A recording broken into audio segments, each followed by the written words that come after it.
तो आज जो भी कहूँगा सच कहूँगा और सच के सिवा कुछ भी नहीं कहूँगा। Welcome to college days 101 YouTube channel, guys. So, in today's video, I will be telling you about the harsh reality of civil engineering after doing civil engineering. This is the topic that no one has ever discussed on YouTube, and I will be the first one, we will be the first one to reveal the harsh truth and what happens after civil engineering. तो बिना कोई time waste किए let's get straight to the point. So the point number one is क्या होता है after civil engineering. Civil engineering करने के बाद जो होता है, the first thing that you will experience is no campus placements. Absolutely you might have heard it from your seniors, but ये जो चीज़ है ये सही है कि when you are in your final year या 7th same pre final year, तब आप देखेंगे कि योर कलीग्स या आपके फ्रेंड्स या आपके batchmates from IT, from ENC, from various domains are getting placed, but you are not. According to a report from Ministry of Labor and Planning, which states that unemployment rate in civil engineering is approximately 10%. But in reality ये figure बिल्कुल सही नहीं है. तो अगर मैं आपको बता दूं कि एक और रिपोर्ट के मुताबिक which was done privately, the 40% of students after doing civil engineering they remain unplaced. And but why does this happen? क्यों? Why are people from IT and literally from any other branch like mechanical, electrical, ENC are getting placed but not civil engineers? तो इसका answer मुझे जो लगता है और जो मैंने देखा है, जो मैंने पढ़ के भी देखा है, जो मैंने बहुत से लोगों से बात करने के बाद जो मैं आपको बता रहा हूँ वो ये है कि देयर इज़ मोर सप्लाई और over supply of civil engineers in the market right now. जबकि इतने जॉब अपॉर्चुनिटीज़ नहीं है और सप्लाई ज़्यादा है. And because of this the competition is more. Number of post या नंबर ऑफ गुड जॉब्स जो टॉप टीयर जॉब्स है, जो क्रीमी लेयर है, वो चले जाते हैं to the nation's top institutions like IITs, NITs and top के जो 10 प्राइवेट कॉलेजेस होते हैं आपके स्टेट में. Those people will take the top jobs, top design consultancy jobs, top office jobs literally. So next point की तरफ आ जाते हैं, वो है लो सैलरीज. तो लो सैलरीज से आपको मैं अभी बता दूं कि आप शायद अगर आप अनअवेयर हैं इस फैक्ट के बारे में, तो यू माइट बी एक्सपेक्टिंग के अराउंड आपके अगर इवन आप अपने कॉलेज का अगर आप बहुत अच्छे कॉलेज में भी हैं, अगर आप सोच रहे होंगे कि हाँ हमारे कॉलेज का तो एवरेज 5 LPA है, तो शायद मुझे तो वर्स्ट केसेस में 4 LPA मिल जाएगा या ठीक है 4.5 मिल जाएगा. बट ऐसा नहीं है. ऐसा नहीं है क्योंकि अगर आप if you have done civil engineering, this average will not hold good for you. क्योंकि आईटी के लोगों का सैलरी ज़्यादा होता है तो ये एवरेज बढ़ जाता है. तो what salary can a fresher civil engineer expect? तो I will tell you that as a fresher you will be getting 2.5 to 3 LPA. इससे ज़्यादा नहीं होगा. Because majority of the cases में you will be given a site role, and in site role they will give you like 20,000 per month, 15,000 per month, 25,000 per month. These are really low salaries, I know, for the amount of work you are expected to do. ठीक है. और according to as per a report from National Council of Applied Economic Research NCAER के मुताबिक जो average salary of civil engineer है after graduation वो है 25K per month. जबकि एक सेम स्किल का आईटी का बंदा कमा लेता है 50K. एंड इसी की तरफ नेक्स्ट पॉइंट की तरफ आ जाते हैं कि next point is long working hours. While the IT people are working for 8 hours, 9 hours, 6 hours, 5 hours per day, you as a civil engineer or you as a site engineer on site or maybe in office, because of the amount of workload, you may be expected to work for 10 to 12 hours. अगर आप site में हैं तो ये तो common है कि आप हर दिन you will have to work for 12 hours, sometimes 14 hours, क्योंकि नाइट ड्यूटी भी होती है. नाइट में अगर कंक्रीटिंग हो रहा है तो you need to be present, you need to see that. And even just to meet the deadlines you will have to work in holidays as well. आपके लिए कोई सैटरडे संडे नहीं है, वो जस्ट सिर्फ पेपर्स पे है, ऑन पेपर्स है, कागजी जो है बात है. But on the field you will have to work on, you will be asked to work on Saturdays and Sundays. छुट्टियों के दिन भी, या दिवाली, दशहरा, इस तरह के जो गवर्नमेंट हॉलीडेज हैं या फेस्टिवल्स के दिन भी आपको काम करना पड़ सकता है इफ़ इट्स टू अर्जेंट. और this is why there is no work life balance. अगर आपको किसी सीनियर ने या आपके किसी बड़े भाई बहन ने बताया है कि there is no work life balance in civil engineering, that's true for site jobs. And इसी के साथ the next point is, fourth point is working conditions of a civil engineer.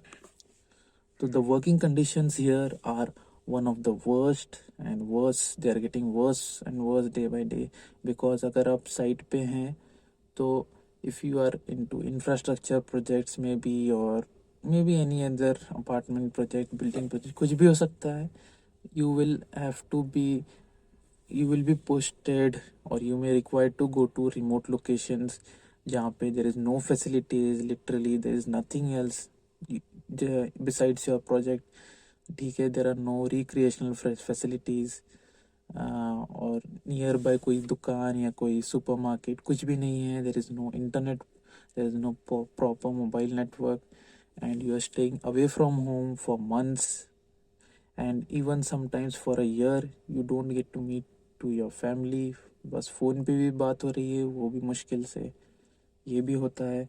And site पे despite the extreme climate you will have to work for 12 to 14 hours.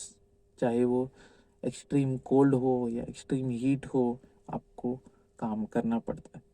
And because of this there is a high risk of accident और injury on site also. आपको चढ़ना उतरना, ऊपर से jump मारना पड़ता है. मैंने देखा है कि मेरे सीनियर्स को बैक पेन हुआ है इससे.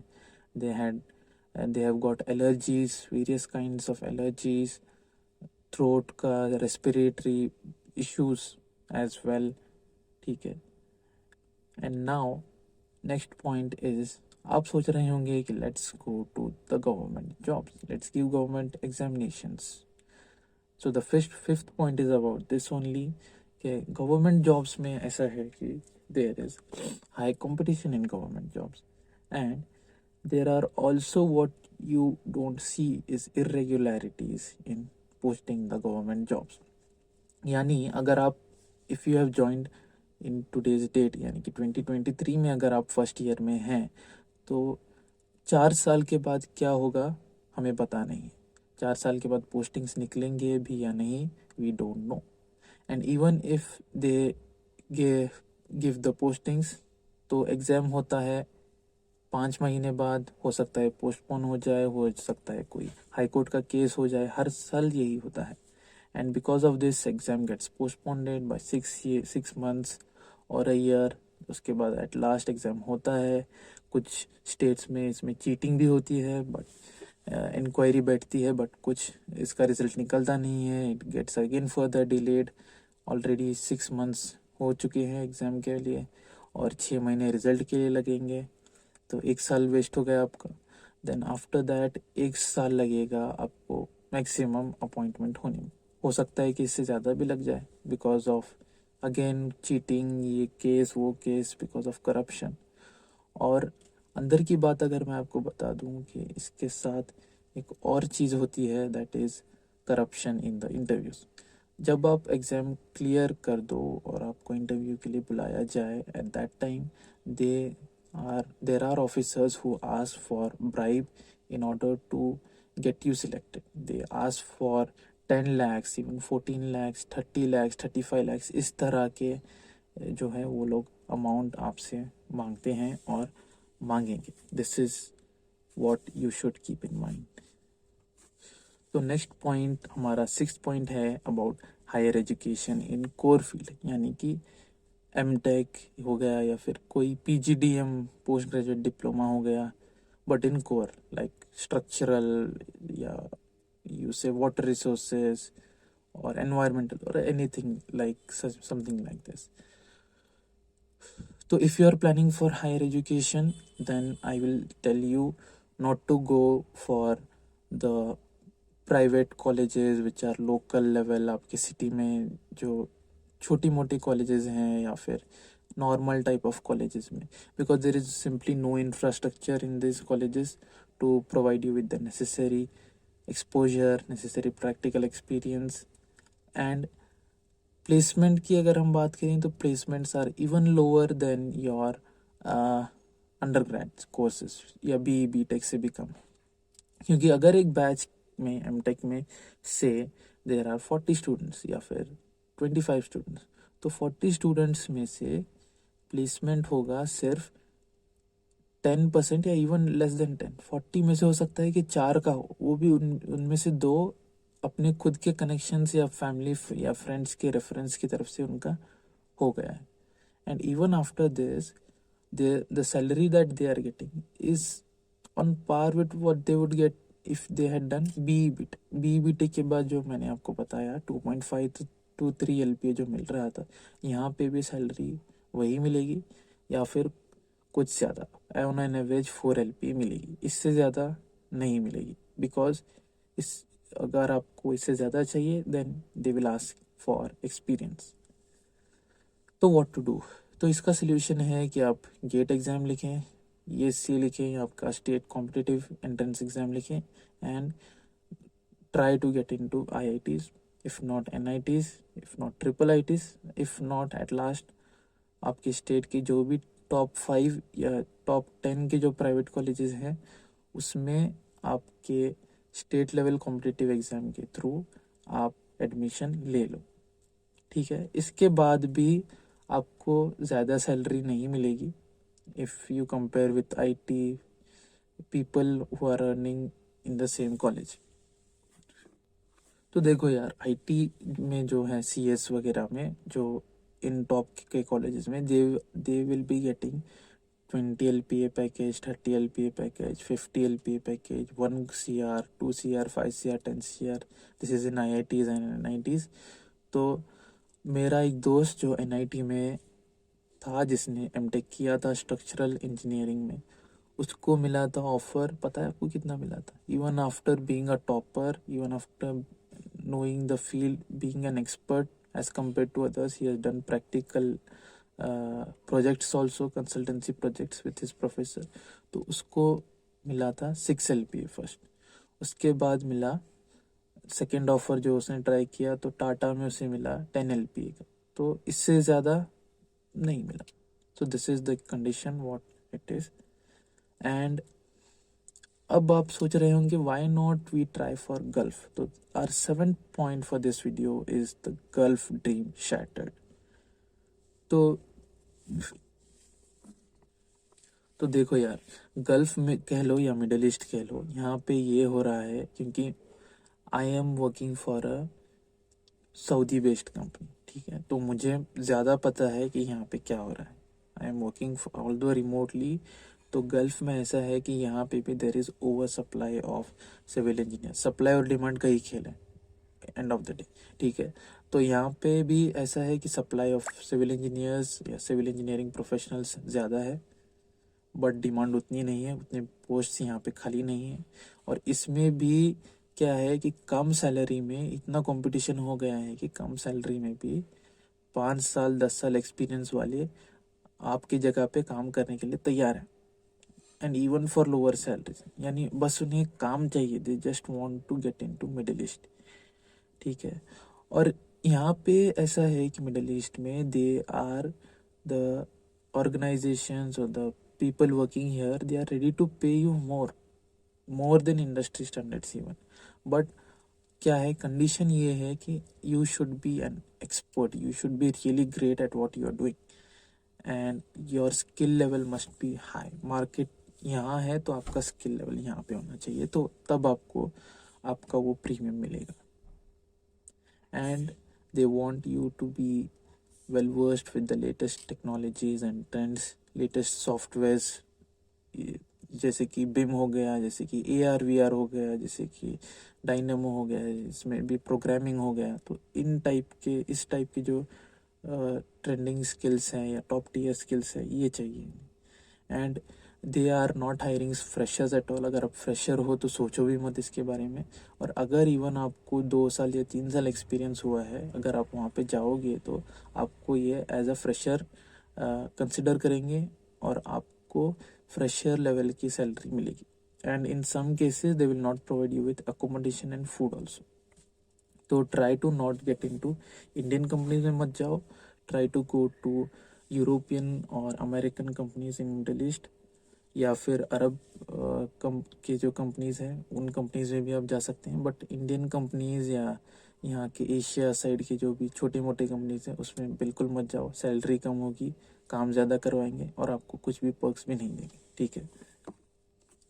और अपना लास्ट जो 8th पॉइंट है, that is about opening your own firm और ओन कंसल्टेंसी जो हम ओपन करते हैं, तो इसके बारे में।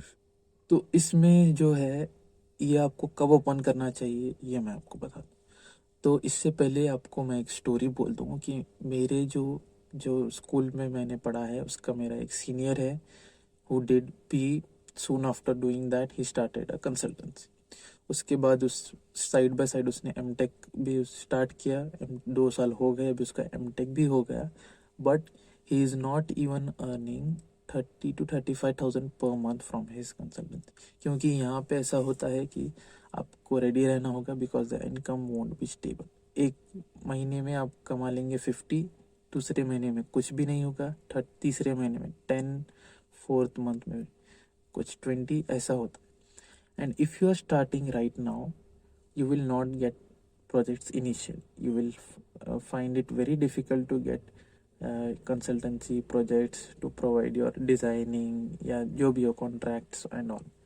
And अगर आप fresher हो and if you have just started your consultancy या contractor firm, तो don't go for government contracts because they will not pay your bills on time. Government projects चाहे आप जो भी स्टेट में ले लें या सेंट्रल गवर्नमेंट के भी प्रोजेक्ट्स ले लें, तो गवर्नमेंट ऑलवेज डिफ़ॉल्ट्स अपने टाइम पे वो पे नहीं करते हैं। आपको चक्कर मारने पड़ेंगे 10 चक्कर ऑफिस के, तो उसके बाद कहीं जाके शायद आपको अपना बिल मिलेगा। उसमें भी कम मिलेगा, उसमें आपको कट देना होगा 20%, 40%, depending on your state. MP को देना होगा, MLA को देना होगा। आपके पास कुछ भी प्रॉफिट नहीं बचेगा और आप लॉस में चले जाओगे इनिशियली। आपको पॉलिटिकल लिंक्स भी चाहिए कॉन्ट्रैक्ट्स मिलने के लिए, तो ये भी ध्यान में रखो। And when you have open the consultancy, तो मैं आपको एक एडवाइस देता हूँ एज अ सीनियर कि आपको कंसल्टेंसी अगर आपको ओपन भी करनी है तो आपको इसकी प्लानिंग आपके कोर्स में ही चालू कर। जब when you are still a student, आपको जाना होगा आपके सिटी के टॉप सिविल इंजीनियर या टॉप आर्किटेक्ट के पास, उसके पास काम करो 2 साल 3 साल, side by side when you are doing your degree. Free time में जाओ, सब कुछ सीख लो, डिज़ाइनिंग, प्लानिंग, कनेक्शंस बना लो, कॉन्टैक्ट्स बना लो, नेटवर्क डेवलप कर लो उसके क्लाइंट्स के साथ, दूसरे आर्किटेक्ट्स के साथ हो गया, या दूसरे स्ट्रक्चरल इंजीनियर्स हो गए, जियोटेक इंजीनियर्स हो गए, दूसरे जो भी फील्ड के रिलेटेड एक्सपर्ट्स हैं उनके साथ कनेक्ट्स बना लो। जहाँ से मटेरियल लेते हैं वहाँ से भी अपना कांटेक्ट अच्छा कर लो, डिस्काउंटेड प्राइस में मटेरियल ले लो, और लेबर के साथ भी अच्छे से बना के रखो। तो इसके बाद you can start your own firm, because you need some experience. Otherwise best would be to collaborate with someone who has years of experience in this.